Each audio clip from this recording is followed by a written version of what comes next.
Hello. Hi, my loves. I am working on my website and it's up and, well, it's almost up and running.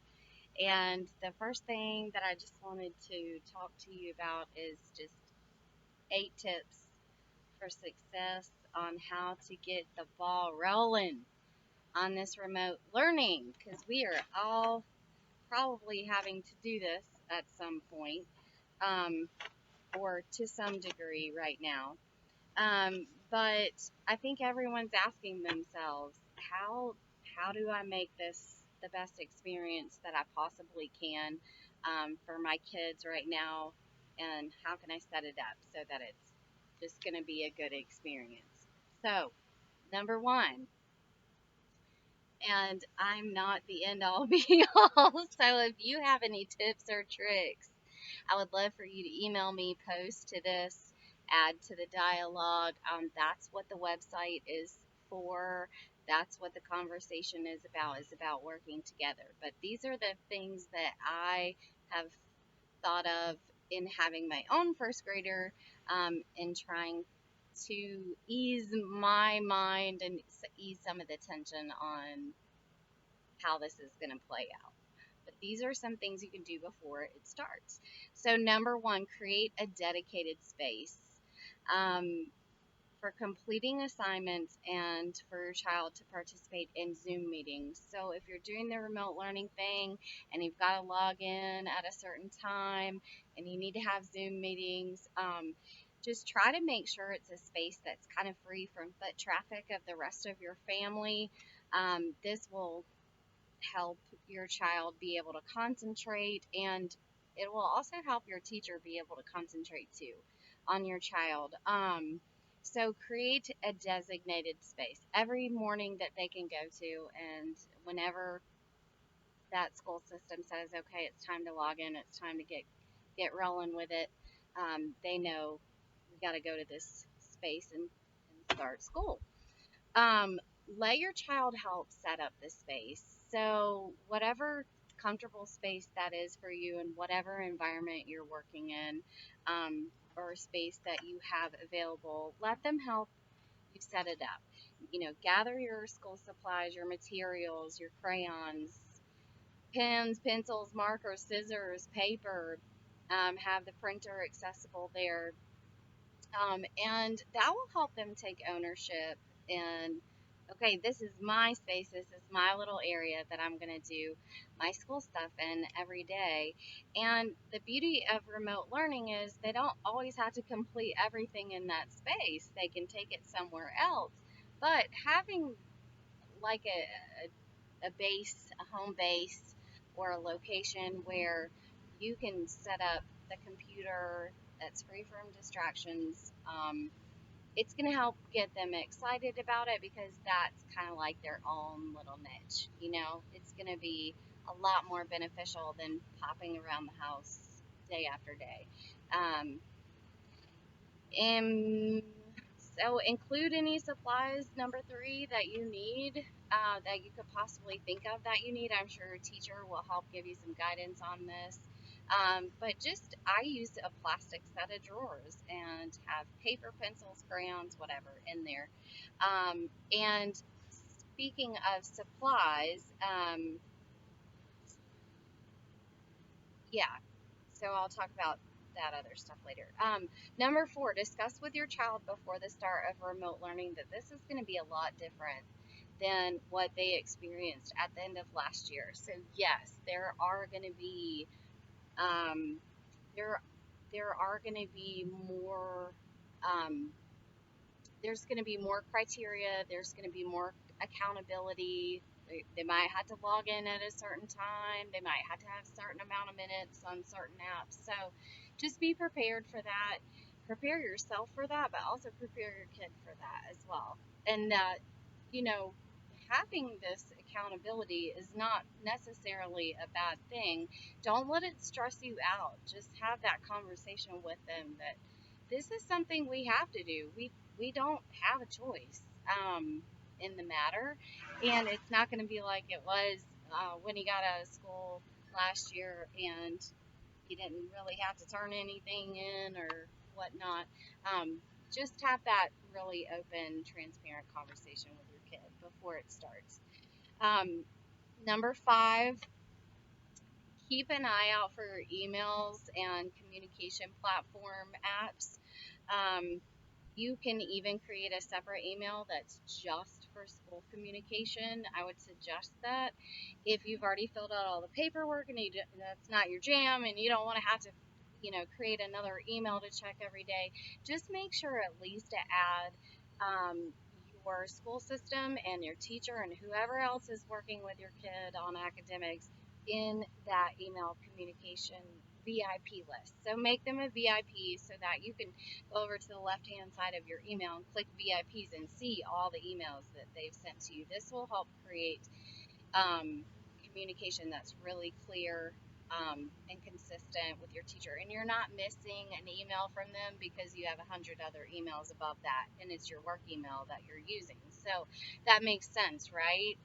At least to create either an alternative email that you check every day just for school communication, or to add them to your VIP list so that you really know when you get a notification on when your school is trying to contact you. I'm guilty of this last year. Had the teacher email me and say, I haven't heard from you in 2 days. Just really wanted to make sure everything was okay. And it was super embarrassing. But it was I just missed an email. It happens. So that might help there. Number 6, this kind of has to do with the materials and the whole setting up the learning environment. Invest in headphones, like the headphones that they put over their ears, especially with the little ones, because this will help them concentrate when they are trying to listen to audio related content on the computer. But it will also help them kind of block out any other distractions that might be going on. So headphones are a really good idea for the little ones, um, and for us too. I mean, I always have less distractions when I've got my headphones in, even though somebody might have to come up and, hey, I'm talking to you. But for the time that they are required to be online and listening to those certain things, headphones might be a really good way to help them kind of block out everything else behind them. Number 7, don't freak out, reach out. Okay, I know. Sorry, there's flies all over the place. Out here on the porch. Don't freak out, reach out. I know that I've heard it so many times. I have no idea what they want. I have no idea how to help them with this. What are they doing? Common Core? What? I mean, math, 10 frames. What? That's not how I learned it. So, that is tip number 7. Don't freak out, reach out. The first point of contact should always be your teacher. If your teacher can't get back to you in the time in which you can help your kid, create a network of friends or parents in your class, or people that you might think might be able to help them. But the last thing you want to do is say, I didn't learn how to do it this way, so, and then try to reteach them the skill or the strategy, right? So there's a linear progression, especially within mathematics, of how teachers are teaching children, and it might be very different from how you learned how to do math. But don't freak out about it. Reach out to someone that's maybe familiar with that, or reach out to your teacher and try to encourage them so that your child doesn't become frustrated in learning things in different ways. So you can say, oh no, that's not how you do it. Like, you stack the numbers and you add this column and this column and then you get the answer.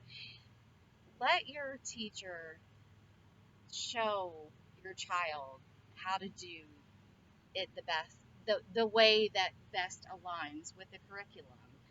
And then you can help them, but if you don't fully understand it, don't dismiss it and say this is not the way to learn it and try to reteach them some other way. It will only add to the chaos, basically, which is what I'm saying. So, freak out, not good. Reach out, good. Just reach out, try to and be honest with your child. I'm not sure. what your teacher means by this strategy, but let me reach out to her and see if she can help me understand it so that I can help you or help you better understand it, whatever the case may be. And number 8, final tip here, be patient. Be patient with yourself. This is a learning curve for all of us as parents. It's a learning curve for teachers too. Teachers haven't had to do this in this way before. Be patient with your school personnel. Be patient with yourself. Please be patient with yourself. Don't get frustrated, because when you get frustrated, it's going to emit frustration onto your child. And the most important person to be patient with is your child.